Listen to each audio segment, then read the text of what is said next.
জয় শ্রী রাধে কৃষ্ণ। সকল কৃষ্ণপ্রেমী ভক্তবৃন্দগণকে জানাচ্ছি আমার শ্রদ্ধাপূর্ণ প্রণাম। আজ 18ই কার্তিক, 5ই নভেম্বর বুধবার। আজ পবিত্র রাস পূর্ণিমা বা কার্তিক পূর্ণিমা। সকল কৃষ্ণপ্রেমীগণকে জানাচ্ছি পবিত্র রাস পূর্ণিমার অনেক অনেক প্রীতি ও শুভেচ্ছা। ভগবান আপনাদের সকলের মঙ্গল করুন এই কামনায় প্রতিদিনের মতো আজও সন্ধ্যাবেলা বসে পড়লাম পাঠ করতে। আজ আমি আমাদের পরম ধর্মগ্রন্থ শ্রীমদ্ ভাগবত গীতা পাঠ করব। সকল কৃষ্ণ পিপাসুগণ এই পবিত্র গীতা পাঠ শ্রবণ করুন। ভগবান বলেছেন, অজ্ঞ ও শাস্ত্রের প্রতি শ্রদ্ধাহীন ব্যক্তি কখনোই ভগবত ভক্তি লাভ করতে পারে না।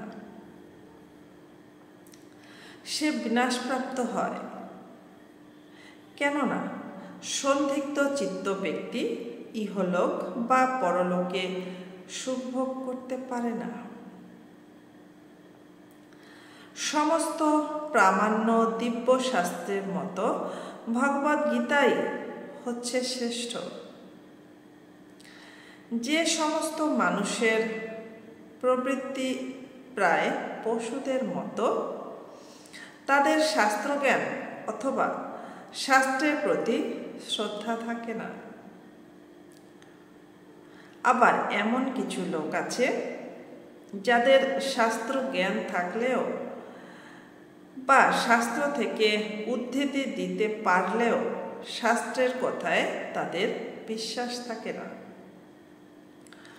আবার আরেক ধরনের মানুষ আছে যাদের ভগবত গীতার মতো শাস্ত্রের প্রতি বিশ্বাস থাকলেও তারা পরমেশ্বর ভগবান শ্রীকৃষ্ণকে বিশ্বাস করে না বা তার আরাধনা করে না।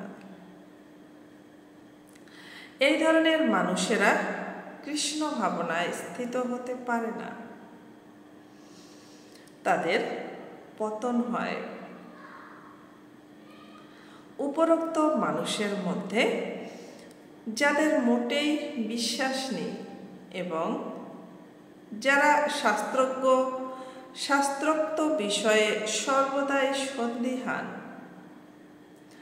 তারা পারমার্থিক জীবনে কোনো রকমই উন্নতি লাভ করতে পারে না।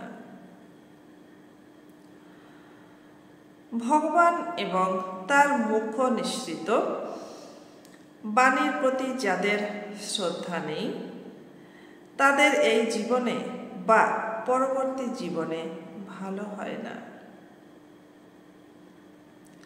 তারা কখনোই সুখী হয় না। তাই শ্রদ্ধা সহকারে শাস্ত্র সিদ্ধান্তের অনুগমন করে পরম জ্ঞান লাভ করাই প্রতিটি মানুষের কর্তব্য। পারমার্থিক উপলব্ধির অপ্রাকৃত স্তরে উন্নীত হতে এই জ্ঞানই সাহায্য করবে। পক্ষান্তরে বলা হয়, সন্দিগ্ধ চিত্ত মানুষদের পক্ষে পারমার্থিক মুক্তির স্তরে উন্নীত হওয়া কখনোই সম্ভব নয়। তাই প্রতিটি মানুষেরই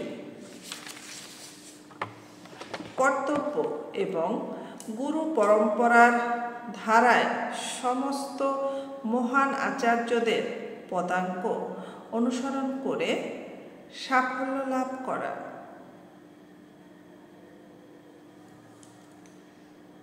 রাধে কৃষ্ণ, রাধে রাধে।